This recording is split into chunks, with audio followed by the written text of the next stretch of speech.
Hello, hello, Dave Ford here. It's Tuesday and another episode of the SoulBuffalo Earth Report, and I am super excited to have Yoni Shiran here from Systemic to talk about the Breaking the Plastic Wave report. This is the 15th episode, and Yoni and I met each other a couple of years ago, but culminated on a ship in the middle of the Atlantic Gyre for the Ocean Plastic Leadership Summit. So, Dave, thank you so much for coming on. Really appreciate it. Thanks, Dave. It's really a pleasure to be here. Thanks for the invitation.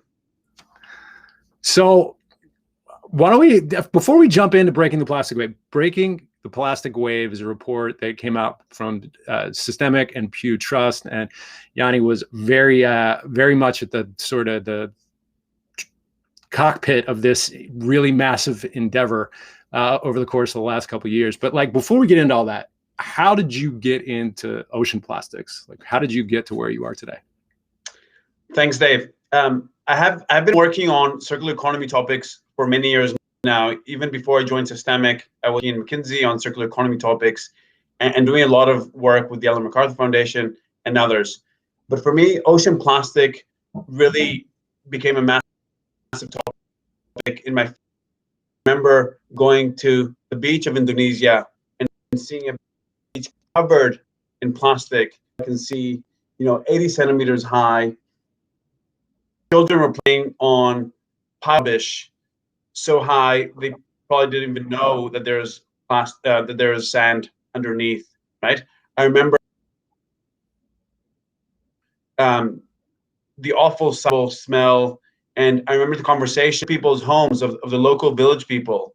And when you're there, and I'm sure many of you guys have been there, then you realize, how far we have departed from nature's most basic principles and how we have to do something about it. It was really an out of this world experience to be there and to see it firsthand. That's amazing. And that was a work trip you were on, or were you there for like a normal vacation? No, it was definitely a work trip. So we have an office. Systemic has an office in Jakarta and in Bali, and we run many projects in Indonesia as part of our Project Stop. So I was visiting Project Stop and a number of cities where we work, and going to the beaches where we do the work. Amazing. Something similar really happened to me. I was in India on a work trip and ended up randomly touring the landfills of Delhi, and that was exactly different place, but exactly how I got totally immersed in this issue. Oh, that's amazing, man. So you got Systemic's doing some incredible work. The Breaking the Plastic Wave report that came out last June, right, is really unique. And can you talk a little bit about why this is unique? There's a lot of reports that come out about this issue, but this one, I would say, like what I've heard really across the ecosystem is that this is really sort of pushing the envelope in a lot of different ways. I'd love to hear your thoughts on why. Yeah, thanks, Dave. Again, thanks for inviting me to talk about Breaking the Plastic Wave. This project has been an absolute baby of mine for the last 2.5 years. So I'm really thrilled to be sharing findings with people. I think it's unique. I think Breaking the Plastic Wave is unique in 4 main ways. First of all, it's focused on solutions. So many of the fantastic work that came before us, like Jambeck and many other reports and research on ocean plastic, were highlighting the problem, which of course is critically important to raise awareness. That's Jenna Jambeck's 2015 report, where she figured out like the material flow of just how much was the first report about how much they thought was getting into the environment. Correct. Thanks. That came out in 2015, as you say. And ours was really focused on the solutions. So really trying to understand, looking at all the solutions that are out there, in the entire value chain, both upstream and downstream, and really trying to understand what are the economics of different solutions, what are the impact of the different solutions, quantifying that, what are the greenhouse gas implications, what are the employment implications. And we thought that was really important because in the debate, as I'm sure you're all aware, many people have very different views of what the solution should be. Some people say we should ban plastic. Some people say we should just recycle plastic. Some people say we should landfill plastic or incinerate plastic or use compostable plastic. There's all these different solutions. But the challenge is that these strategies haven't been quantified. It's very hard to understand how much would they cost, which geographies would they be applicable for, which plastic types would they be applicable for, what is the timeline that is relevant. So all these things haven't really been quantified. And what we have done in Breaking the Plastic Wave is look at all these solutions, really quantify them, and understand and build a roadmap, right? Which solutions are relevant to which geographies and to which plastic types, and how does it all add together? And what is the portfolio of solutions that are needed to address the plastic crisis? How long did it take you guys to compile this? We've been working on it for more than 2 years. So we started in May 2018, working for more than 2 years. It's been a massive undertaking, not just the core team of Systemic and the Charitable trusts, as you said, but we had 4 thought partners. So the University of Oxford, the University of Leeds, the Ellen MacArthur Foundation, and Common Seas, as well as 17 experts who are working with us. These are independent experts working with us to bring the fact base, representing all many different geographies from all continents, representing the entire value chain, really bringing all this expertise to be able to quantify all these different solutions and put the fact base on these solutions. It's incredible. We spend so much time talking about the complexity of this issue because it is so incredibly complex when you have so many different plastic types, so many different laws, and 193 different countries. You have all these different, whether it's activist groups or industry-facing NGOs, you have waste pickers on the ground, 15 million strong in the developing world. There's so it's just like it's so nuanced and just a massive complex challenge. So like, what were some of the key findings? What were like some of the big takeaways that you guys were able to prove out? Yeah, that's a good question. If I may, just 1 second before I go there, just to say, because it's so complex, as you say, and because there's so many different perspectives from so many different organizations and so many different stakeholders, it was very important for us, the scientific rigor of the work. That's the DNA of the Charitable Trust and of Systemic, and that's why it took us 2 years, right? We wanted to do everything very scientific, and we're actually blessed. We ended up publishing, in addition to the report, Breaking the Plastic Wave, we published a paper in Science, in the journal Science, again, to give the scientific credibility. And we were fortunate enough that September, 2 months ago, we featured on the cover of Science with the work. And that was, again, quite a big moment for us, quite special, but it was also kind of to put the scientific credibility that is needed to make a contribution on this debate. Because otherwise, everyone has different numbers and it's hard to know what to believe. So we went through this very rigorous peer review process that they require. Congrats, and that's no small task to get published in Science. And we will link that to when we send this out to everybody. Thank you, appreciate that. So, I mean, maybe even before we get into the solutions, like what keeps you up at night most about the ocean plastic crisis? Well, there's many things. I think when you look at the pace of how the problem is growing, I know I said we focused on the solutions, and we'll definitely talk about that. But before we talk about solutions, you need to understand the problem and just the magnitude of the problem when you get into the depth of it. So one of our key findings was under BAU, kind of the do nothing scenario, basically means that by 2040, we are doubling the amount of plastic, we're tripling the amount of pollution in the ocean and in the environment in general, and we're quadrupling the amount of plastic in the stock of plastic in the ocean. So 2x, 3x, 4x. That's a pretty scary future. That's a future that none of us wants.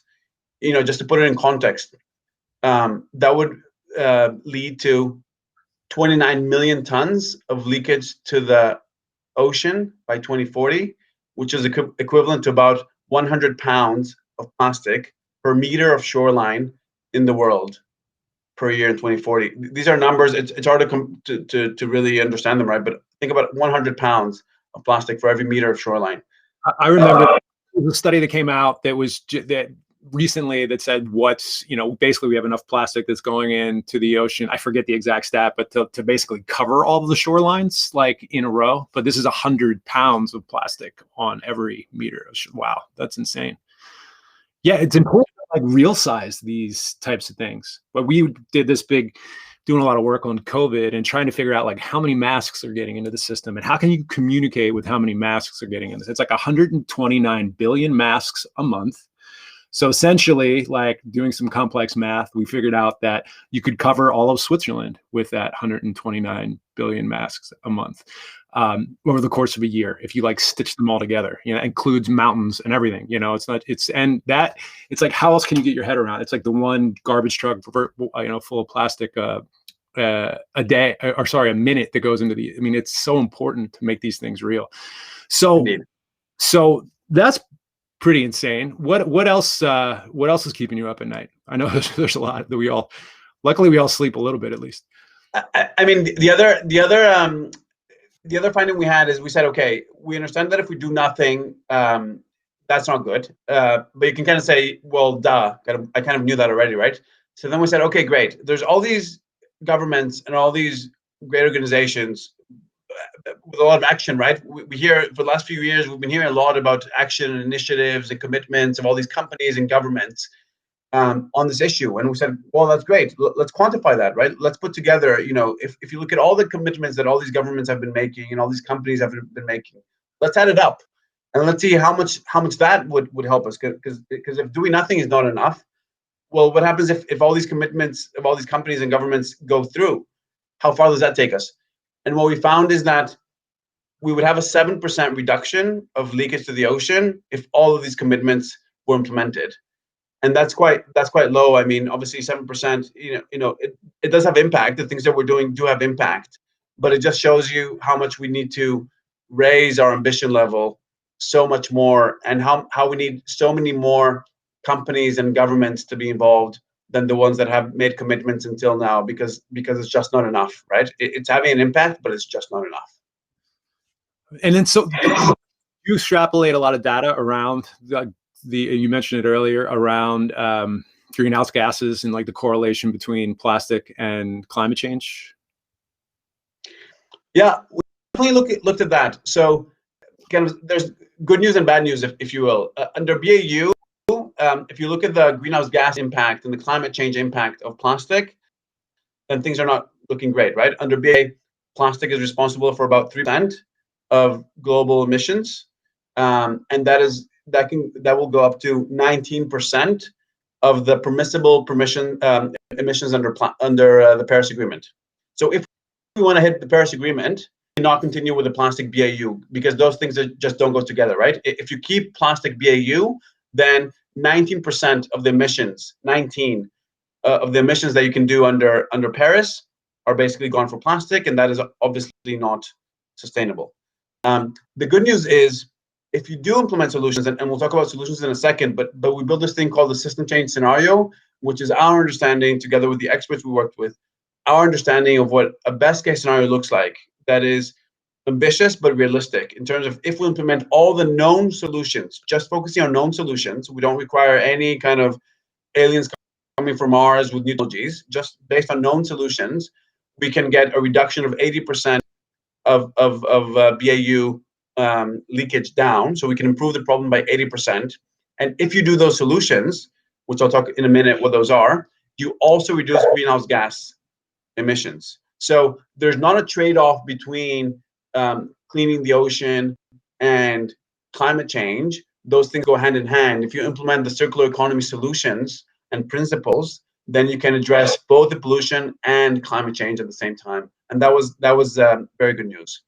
Yeah, I mean, I think it's so key to be able to like tie the two together, because you have some people out there that are like, climate change is the existential crisis of our time. We don't, like, nothing else matters, right? And I'm not going to argue it's not, the crisis of our times, but 7 billion people on Earth, ocean plastics are, there is a correlation between the two, and it's another huge major problem. It's hard to even it's like it's hard to, right? I mean, they're both major environmental catastrophes that we need to fix in a hurry.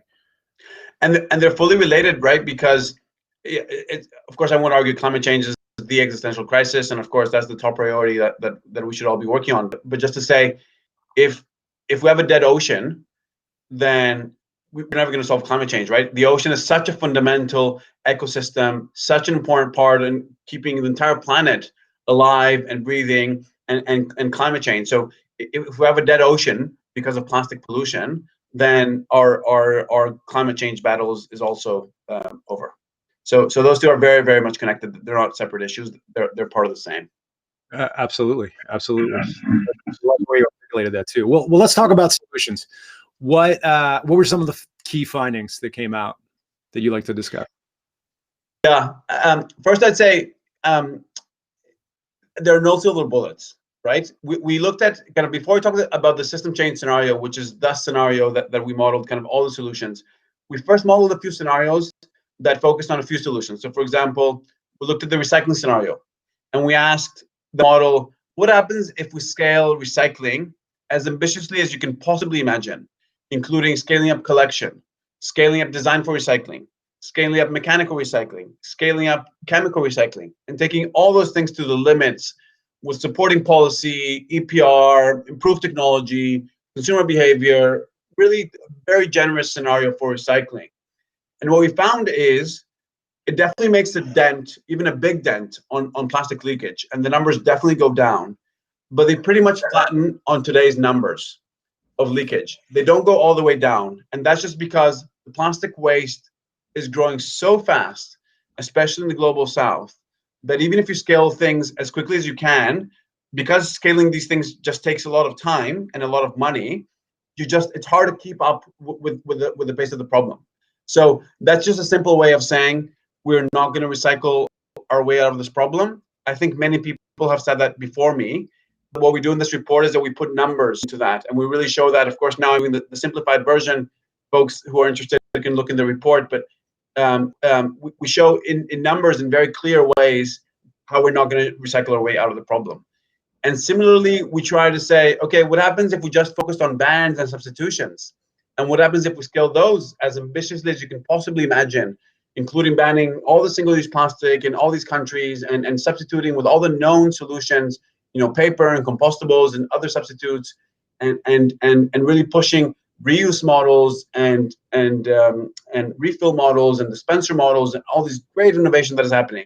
What happens if you scale that, as ambitiously as you can imagine, all the way until you start hitting, consumer acceptance limits and political limits and economical limits and climate limits? So we pushed it all the way there. And what we found was quite similar as with the recycling scenario, which is, again, it definitely has a dent, and you level the curve, right? But you flatten the curve, as people like to say in COVID, but we don't take it down, because again, these solutions also have limitations. So the only way to really solve the ocean plastic crisis, and this is probably our biggest finding, is if you combine both the upstream and the downstream. So you need, to reduce the plastic, substitute where you can, design for recycling, all the upstream solutions, but also the downstream ones, scaling up collections, scaling up recycling, even chemical recycling, as much as many folks don't like that, and I can fully understand why. That is also part of the portfolio, right? It's very hard to see a solution to ocean plastic without chemical recycling. So really scaling up all the known solutions, and the scenario that we call the system change scenario basically says, if you scale just with existing technologies, we have the solutions for 80% of the problem. And that's massive, right? That's for me, that's a very optimistic message, a very hopeful message. We have the solutions for 80%. That's a lot. Of course, our goal is 100%. 80% is not enough. So for that, we will require more innovation. And there's a few areas that we highlight in the report that need more innovation. But just with the known solutions and with the known policies, we have 80% of the answer. That's huge. That for me was a eureka moment. Well, were you guys able to model costs against?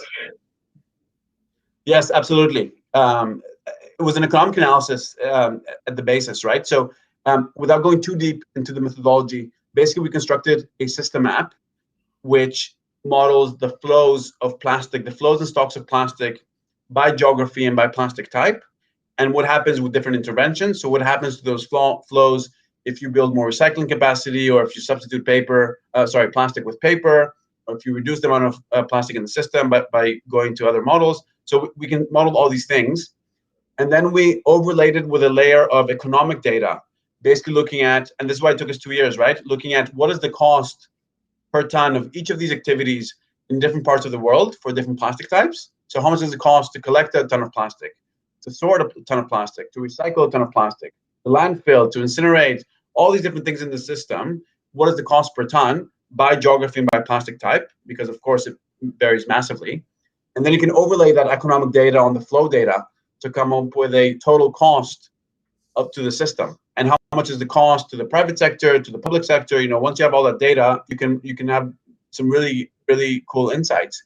And we have, I think, for the first time, calculated what is the cost on a global level by year and by type of activity to address ocean plastic.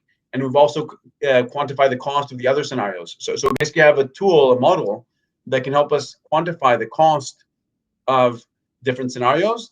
And not only that, we also have a layer of climate data. So what's the greenhouse gas per ton implications of each of these parts of the system? So collection, recycling, incineration, burning, all these things. What is the greenhouse gas per ton? And now we have also what is the total greenhouse gas of each scenario. And we also have employment data. So how many jobs are created per ton of recycling, different types of recycling, disposal, different types, collection, and so on. And now we have employment. So for each of these scenarios, we're able to say, what are the economic, environmental, and social implications of each scenario? And I think that's pretty big. That's something that really excites many of the governments we're working with, many of the companies we're working with.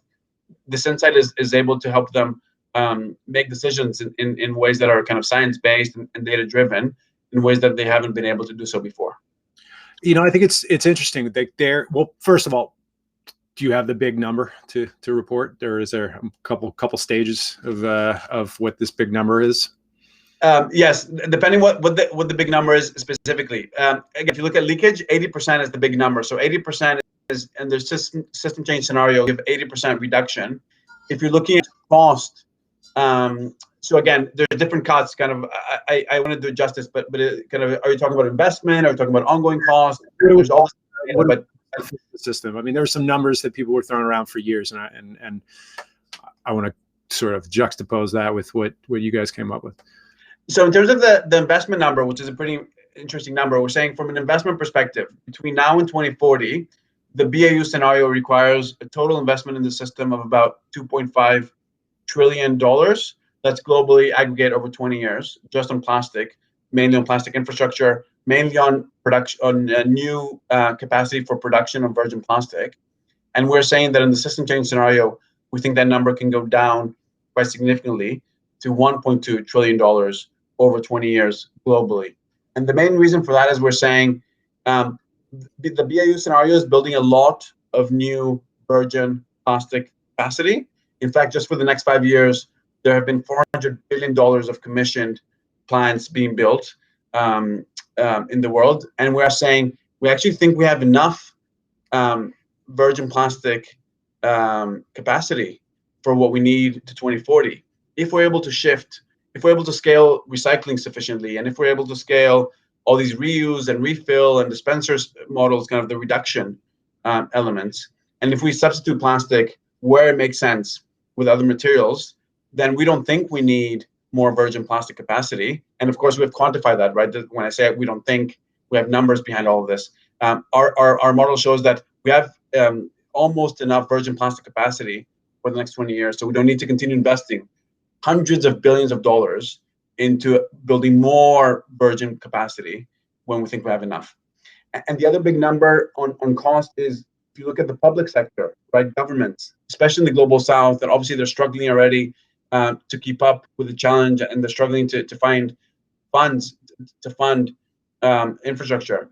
We're saying that the cost to governments could actually go down by $70 billion over 20 years globally but in the system change scenario. So in the circular economy version of the world, governments can save money. And that, again, shouldn't surprise us, because a lot of the plastic is being reduced from the system and assets are being deployed in a much smarter way. And that ultimately is better for governments, because they don't have to collect as much plastic and they don't have to landfill and deal with as much plastic. So there's many, many benefits that come from the system change scenario, not just plastic. And it's interesting because if you look at like what we were operating before this report. There were a lot of different numbers floating out there. I think the big number that really stuck with me, I think it was like $365 billion in Southeast Asia to build the amount of waste management infrastructure to handle the problem there. And about 80% of the waste that's getting into the ocean is in Southeast Asia. Some of that's being shipped in from the rest of the world, but that's where it's entering. So 365 billion. And then 2030 was the year that everyone was talking about. 2030, we got to fix this by 2030. We got to fix this by 2030. And then you guys come and you spend your 2 years and you put your heads down and you come up with a completely different pricing scenario that's way more expansive than just waste management infrastructure, that actually hits all these different points, upstream and downstream at production and at recycling. And then also, this $1.2 trillion number is really, really, mission critical, and to be operating with some sort of guidelines that are backed in science. So it's really like been a night and day moment where certainly there's a ton of great research that has happened in all kinds of different places, but this is one that's really said we can get to 80% reduction if we do all these things by 2040, when before we were just playing with this 2030 number without a lot of sort of methodology as to why. You're absolutely right, Dave. And I think if I can just say one thing or one number that I think will really drive this message home, because yes, everybody has been talking about 2030, but that's just almost wishful thinking. And I don't say that, to take out hope. On the contrary, I say that because we need to increase our ambition level, because I think solving the problem is more difficult than we thought before. So we need to increase our ambition. But just to give you one number that I think is quite memorable, there are 2 billion people in the world today without collection. 2 billion people, most in the global south, people who have no choice but to either burn their waste or throw it in the land or in the river. 2 billion people. And the UN estimates that by 2040, the global population will add another 1.7 billion people, mostly in the global south. So we're talking about 3.7 billion people that we need to connect to collection services in the next 20 years until 2040. 3.7 billion people. If you divide that number by the number of days left between now and 2040, you easily find that we need to connect 500,000 people every single day. 500,000 people every single day to collection services to close that gap, right? And that's every day from January 1st to December 31st, including Saturday, Christmas, everything. That's the size of the challenge. So if somebody says, we can do that by 2030, now it's not 500,000 people, it's 1 million people per day. I mean, show me how, right? I mean, I'd love to, but show me how. So everybody can say, so again, I'm not saying this to reduce the hope. On the contrary, I'm saying this to increase the ambition and to say, we're not going to solve it. That's just one more reason why we're not going to solve it through downstream solutions and through waste management and through recycling alone. To recycle stuff, you first have to collect it. How are we going to collect? How are we going to connect 500,000 people every day? We need to reduce the amount of plastic in the system. We need to think upstream as well as downstream. This is not going to come just from a bit more waste management, a bit more recycling. We're talking about an order of magnitude of more ambition that is required. And we don't have a ton of time, but I think one of the things we should mention is that COVID numbers were not reflected in this report. You guys put it out this year, and the data the data doesn't reflect, the COVID period. Came out a couple months after it happened. It's interesting too. We just heard that Baltimore, where I'm from, paused recycling for the time being because of budgetary constraints. There's a bunch of municipalities in, in the US and in Europe, but also, not to mention, the global South and developing world. I mean, it's hard to even figure out where to begin, how you start extrapolating that data. Have you guys looked into that yet? Or I know it's a massive undertaking. Yeah, we haven't quantified it in the report, as you say, but we have kind of thought about it. And obviously, COVID makes everything more difficult because with COVID, well, there's a number of impacts. But first of all, oil prices obviously collapsed, which makes recycling a lot more difficult to compete just from an economic perspective. Even not just from economic, recycling require labor, and many of them were closed during lockdowns in different countries. And plastic production is a lot more automated and requires less labor. So again, the recycling industry was really hit. If you think about the informal sector, we have 11 million waste pickers in the world. Those people are on the front lines picking up waste from the floor, from the waste from dump sites, and they're exposing their health. Many of them have been heavily impacted by COVID. Now there's less waste pickers, and that also has an impact on plastic waste and on human health, and there's all these impacts, right? So definitely COVID has taken a big hit to this already big problem. I would say the good news, if we almost want to end with the good news, is the system change scenario that we talk about has a potential to reduce plastic leakage to the environment, has the potential to reduce greenhouse gases, to reduce public sector costs, and to increase employment, right? So in the context of COVID, everybody's talking about build back better. How can we build back better? How can we build an economy that is better, more inclusive? Well, this scenario is exactly build back better, right? If this is not build back better, then I don't know what is. It's better for economics. It's better for health, better for greenhouse gases, better for plastic pollution in the ocean. So that's a hopeful message towards the end. Well, we like leaving on a good note too. And Yoni, was so grateful to have you on. Would love to do it again. I could keep on going. We didn't even get to talk about the WWF and EMF global call business case for the global treaty, which could certainly, I imagine that all the work you guys have done is really going to inform any conversations around that. But just super grateful to have you on. And any last words you want to say before we sign off? No, I think that covered it well. Thanks again for inviting me. It's been a pleasure. Thanks for all the great work that you and SoulBuffalo have been doing for a long time now. And yeah, thanks all for the invitation. All right. Well, thank you. And excited to have you back on, and have a really great day, everybody. And we're going to be back on Thursday with Nick Malos of the Ocean Conservancy. It's going to be talking about a new report that they just put out. Thanks, guys. Thanks.